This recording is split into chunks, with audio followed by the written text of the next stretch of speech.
Intercultural love has been romanticized in books and movies for so many years.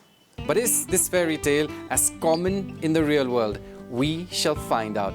Ladies and gentlemen, welcome to Shillong Buzz. I'm Aaron Lingdor. Their worlds collided in 2019. After just 11 days, they knew that they wanted to be together for the rest of their lives.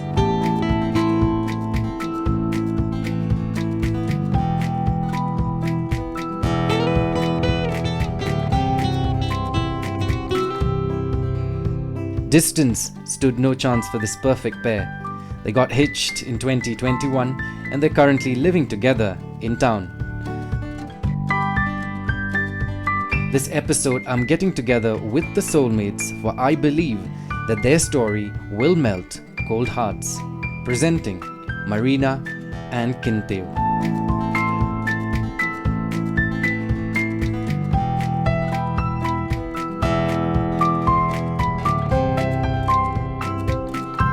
Marina and Kyntiew, welcome to the show. Thank you so much. Thank you for inviting. You're most welcome, guys. You know what? The first question is obviously, was it love at first sight? Because there are two sides of the story to this.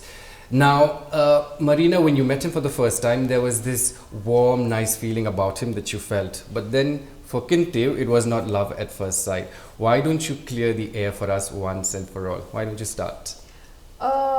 I wouldn't say that was love because it's not that easy to fall in love with someone.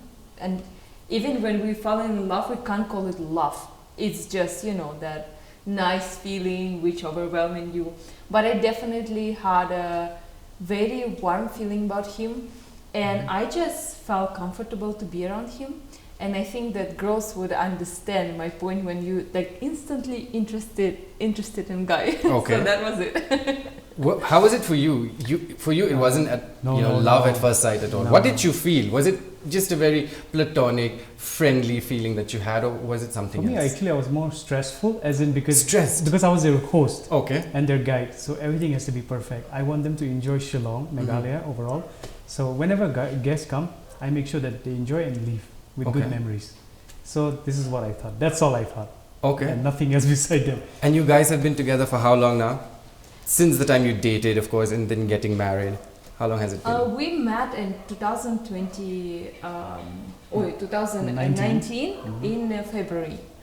So it means almost 3 years. 4 years. Okay, my math is Yes. as bad, so I really won't jump into it.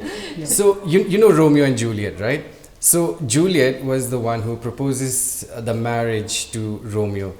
Was it the same case with you? No. He did propose. Was it you? I did. Tell me, how did it happen? You mean marriage proposal, right? Yes. Okay, we go straight to that, yeah. So what I did was before lockdown, 2020, when government said they will shut everything down, so I kind of panicked a little bit because she's leaving for Russia and probably I may not see her again. Right. So I don't know if she'll come back. So what I did was, because we had a talk before that situation, we're like, if we talk about being together and so on and so forth, about the future. And then I thought, you know what, maybe I give her a ring before she leaves. And she was in Siliguri, by the way, not in Shillong. Okay. So what I did was, I went to a local jeweler and I said, can you make this ring in one day? I need it emergency.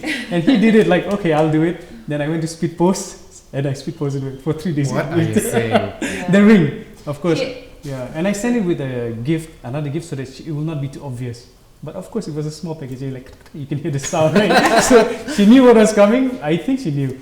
So what I did when it got delivered, then I video call her and I said, "Will you marry?" But the network was so bad; it was all like, wow. we couldn't even hear properly. But I knew her answer was going to be yes anyway. So that's really. He didn't even worry. Can you imagine? He didn't. No. Okay. I want to go back just a little bit because, the longest that you guys have been apart from each other was 1 year and 8 months. The longest. Okay.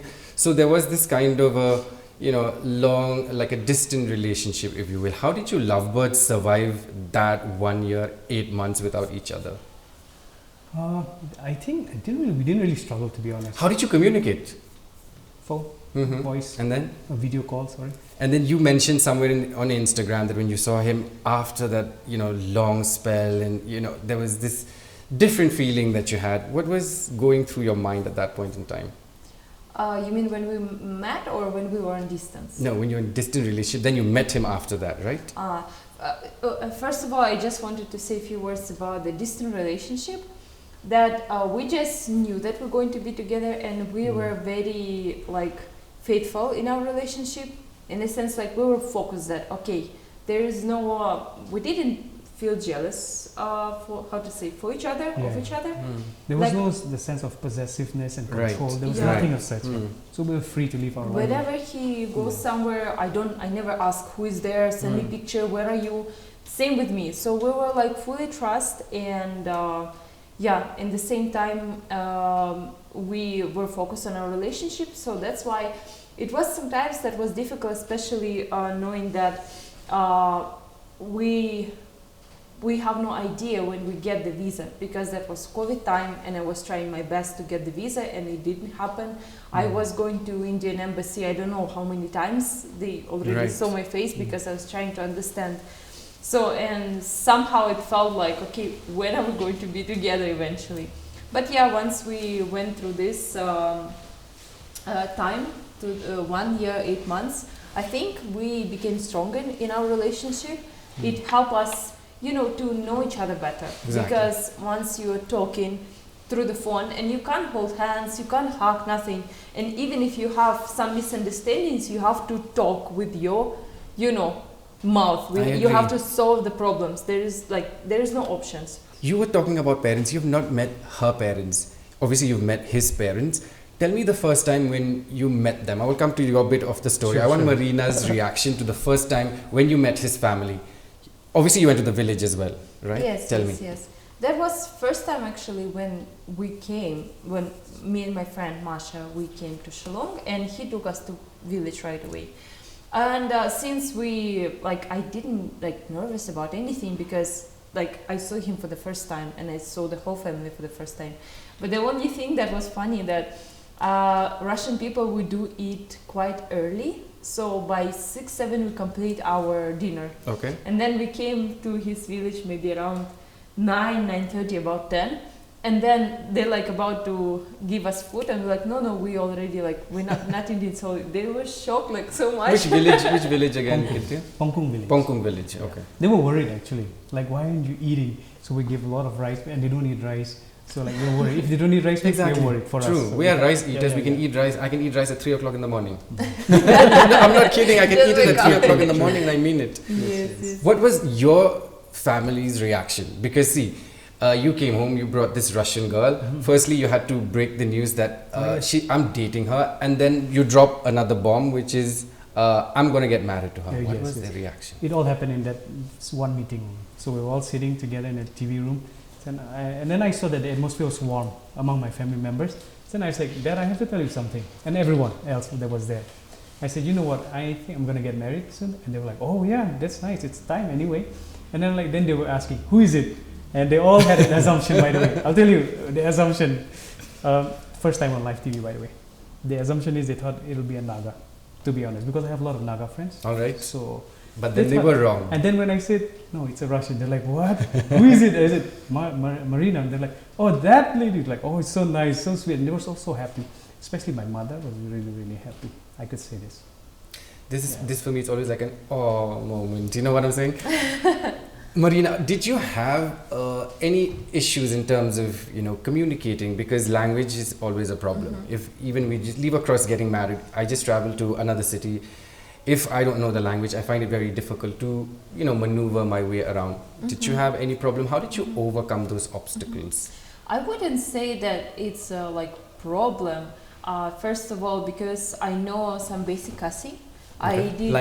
I did study. Don't make me sick.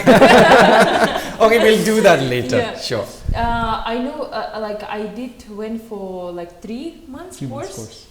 Just to pick up the basics, and then I'm trying to pick up the Kasi from also people whenever I'm going. Even yesterday we went in a Jadosto, and I was trying to form sentences in Kasi to I'm listening what people are saying. So. Whenever we go to village, I'm trying to understand what they say. I'm trying to speak, And if I don't understand something, Kyntiew is always there. This with mom, because mom doesn't speak English. Right. Dad, he does speak English and like pretty well. So we talk a lot, we understand, and we have quite warm and actually good relationship. Like my parents-in-law are very sweet people. So, you've been here for a very long time.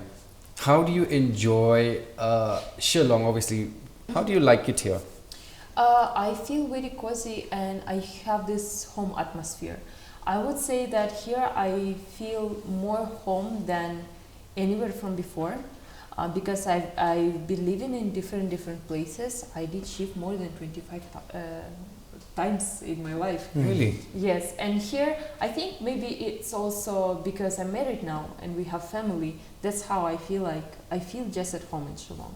And living here so more than 2 years now, even Kyntiew and I, we discussed that even if we go somewhere outside, we still want to live here and grow old here and maybe go somewhere explore. But I think for people who come to Shillong, I feel like everyone feels that home vibe and just want to stay here. Yeah. Kyntiew, what's curious to me is, as a Khasi man myself, it's always, the family part of the conversation that you'll have when you introduce somebody, and especially in your case, because you're getting married to somebody who is not a Khasi. What's, your side of the story, conversations that you would have with, probably in closed doors, who is this, and what's been happening on your side? Actually, not really much, because they already knew her prior to when I gave the news, because she came twice to our village as a tourist and we hosted them. So when I broke out the news, it was like, oh, okay, we're happy about it, so happy that it's finally you're getting married and also someone from outside so far away. How did it even happen? We don't even know. You were studying there and she's somewhere there, and then it's all by God's grace that you end up, God's plan that we end up together. This is really a love story that I was going through all your Instagram, posts, and then I went to YouTube. They should know that you guys are influencers, if you want me to call that, or probably I'll just say content creators, that's a better right? word. Like I said, a lot of followers on Instagram, and then a lot of subscribers on YouTube. Why do you guys create content in the first place? What's that purpose? Why do you want to create content? Why do you like it so much? I'll go first. Yeah. For me, it's about memories actually, because once you put it on the internet, it stays there. So what we show, it will be there for our children to watch and for many other people to watch as well in the future, distant future. Yeah. So that's one thing. And other thing is also to create awareness. Like supposing we are doing like cleaning drive and stuff, Right. people are really inspired by this. And they start to do this anyway. They would contact us and they would message us and be like, Kyntiew, we saw your video cleaning. There's rivers and there's streets and so on. So we also started doing it. And we're like, wow, it's such a blessing. So yeah, that's another thing to reach out. And Marina, why did you feel the need to, start and do it together first of all? For me, I decided to be a blogger when I was in Russia. I think 6 months before I came to India, my idea, because Instagram did grow from before in Russia pretty fast, and I did enjoy it. I did enjoy posting the stories, uploading the post, like sharing about my life, taking pictures, taking videos. I just love this process. So, and I'm like, okay, once I'm going to India, it might be interesting for Russian people to know how India is, because there is a lot of stereotypes, even till like when I was about to come here and they're like, oh, you will get married in that red sari. I'm like, no.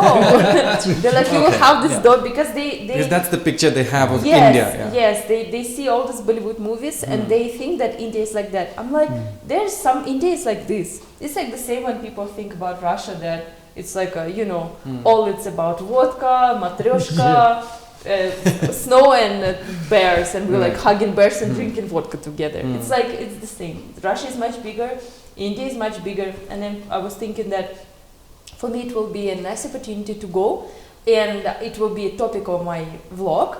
And I will also share to people, and they will be interested, because I saw many Instagram bloggers. Right. They're shifting to different countries, US, Africa, somewhere to Europe, and they share, and it's very interesting because we're interested to see how other people live in the day, like what traditions they have and all.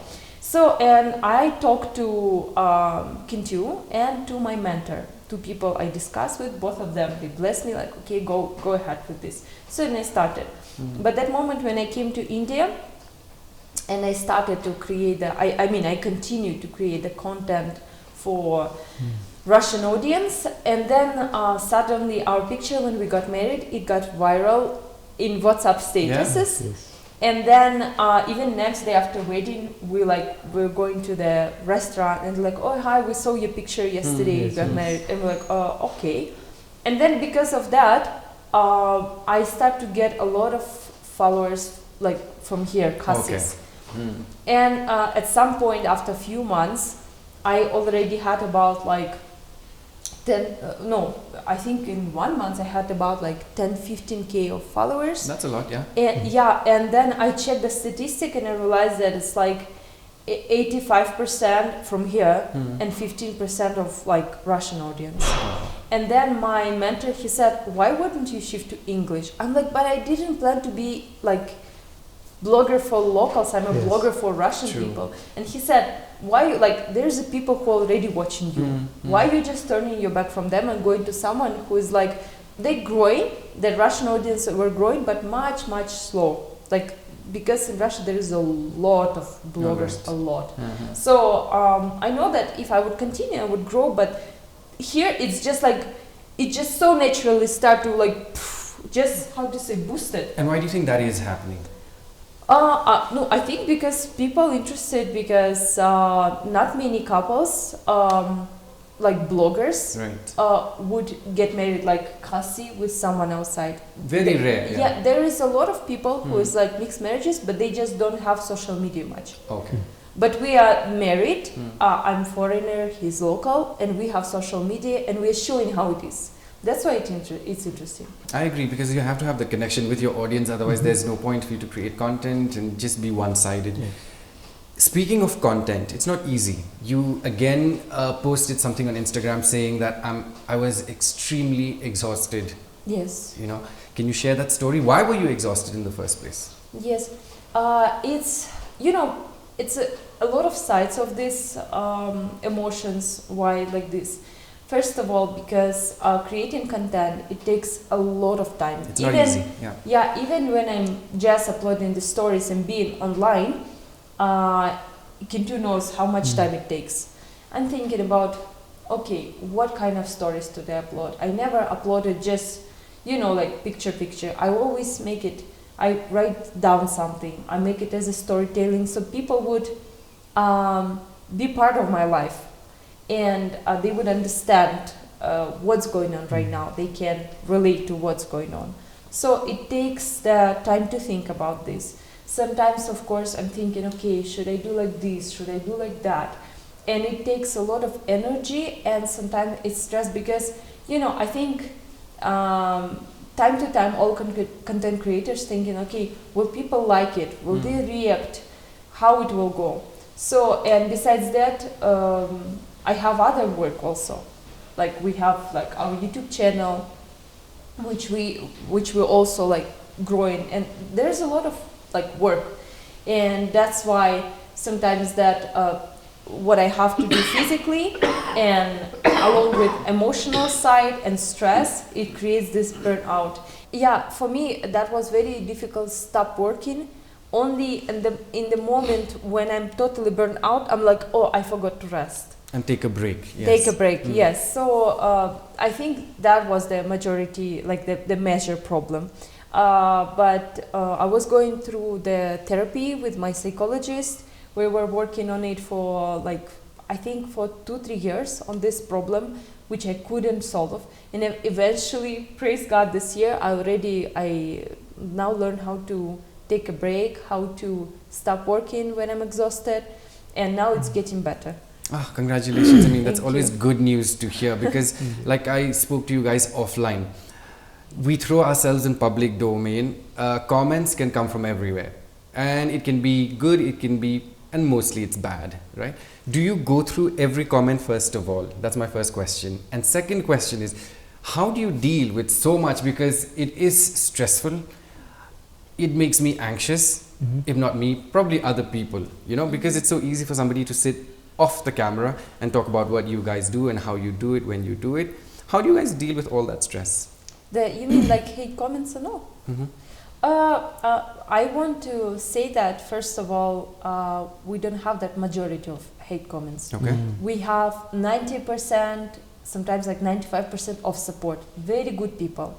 People who support us, who say a lot of good things, who thank us for exploring and showing. And I think if we would have like 95% of hate, we wouldn't do it. We wouldn't be able to handle it. But there's only 5%, like from 5 to 10%, depending on the video, who would say something bad. And most of the time, it's just, I don't know, when you understand the nature of hate, you don't take it that seriously anymore. Because the nature of hate is that people who is not satisfied in their own life, who is not successful enough, because what I learned that more successful person is, the more he will be helping out others. He will be generous in saying like good words, support, and like sometimes even I take my time when I see some beautiful things, beautiful shots. You appreciate it. Yeah, funny reels. Right. Oh, that's, you know what, that's just so cool. The person who is confident and successful will never go into that hate mode. I take criticisms from people who is stronger than me, who is bigger than me, or who like understand the topic. But if I see the comment, like some criticism from person, and I see 0 followers, 0 post, like 573 following, I'm like, why would I take your criticism? It's not constructive. There's no point to engage. I can't learn anything from you. Besides that, you're just like trying to make me feel bad. What for? So I don't talk with, sometimes I do reply, sometimes I do screenshot and I upload for others to see, like with my replies. It's not like to show off, it's nothing like this, but it rather than help people to understand you know, what problems can be and what's my answer on this. What are your thoughts, Kyntiew? About the You know, what are your replies? thoughts? Yeah. I do reply to most of the comments. You do.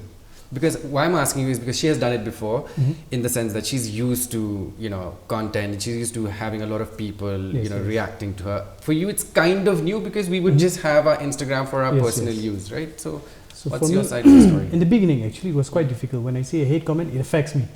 But then in time, I was like, you know what, I think I shouldn't bother it at all. Like, just forget, blank it out. And just either confront them, if it's really that bad, or either just block, delete. It's simple as that. And yes, about whether we reply to all the comments or not, she does reply some, but I reply all of them. Okay. Yeah. In YouTube, I reply every comment. Yeah, like you said, because you have to have the connect with the audience. Yes, exactly. Then it makes sense. It makes them, you know, connected, feel connected. So I reply to every comment. It doesn't matter how it is, I reply. He's more about YouTube, I'm more about Instagram. Okay. Yes. Okay. So that's how we separate. That's how you separate and divide, you know, the workload. Yes. Now, you've actually been very critical about Kyntiew with the way he has, you know, to be and look in front of the camera. Is he still struggling with how to pose? He's getting better. He still struggles, but he's getting better. Because before he would, like, with all costs avoid the camera. He would just run away. He was like, but then slowly being married with a blogger, you have to. Then it just comes naturally to him. Yes, he becomes like more, okay, like he's willing to be on my videos, because sometimes I need, you know, for content, I need him in the video because like this is how my idea. And finally now he's getting much better, more confident. He's going for that second, third shot if we need, like fifth, like to do it over and over again. He's also doing this. So I really appreciate that he's trying to do this. But yeah, in the beginning, I did actually was a little more confident. But then we started getting hate comments, especially towards me or towards her also. Then I started pulling my myself back. Right. Yeah, so I just like, you know what, I'll stay behind the camera, it's okay. Because I'm getting too much of, hate, all this stuff.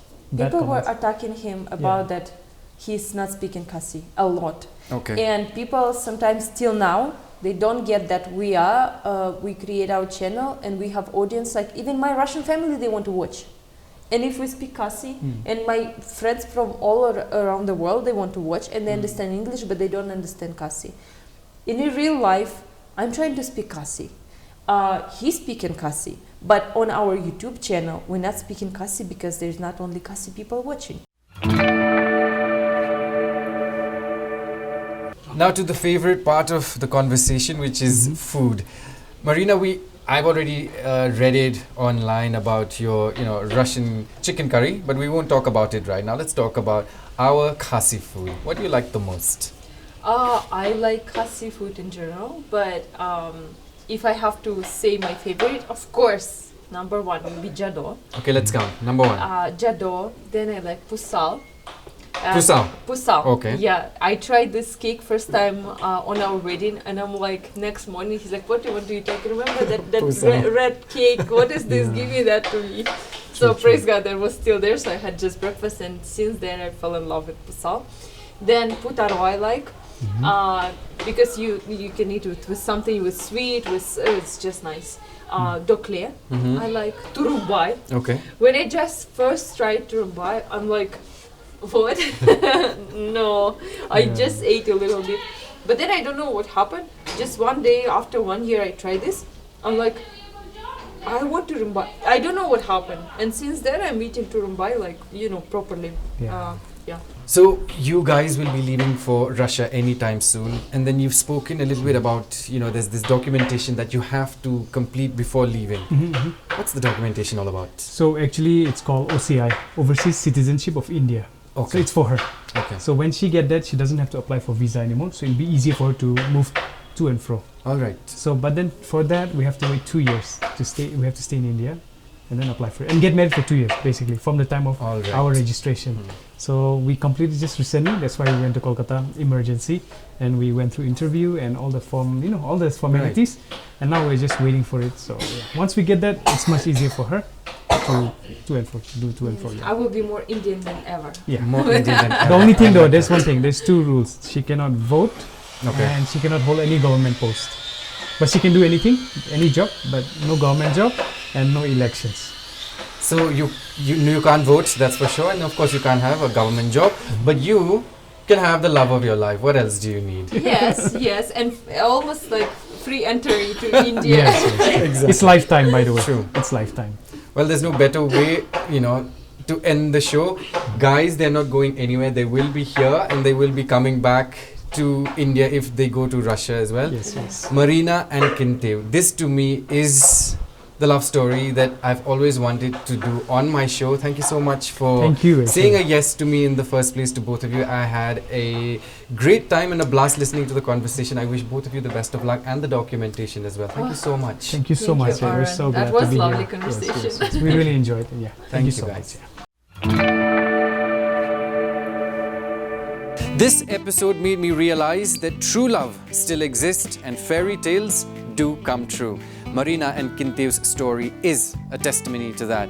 You're watching Shillong Buzz. I'm Aaron Lingdo. Until next time, adios.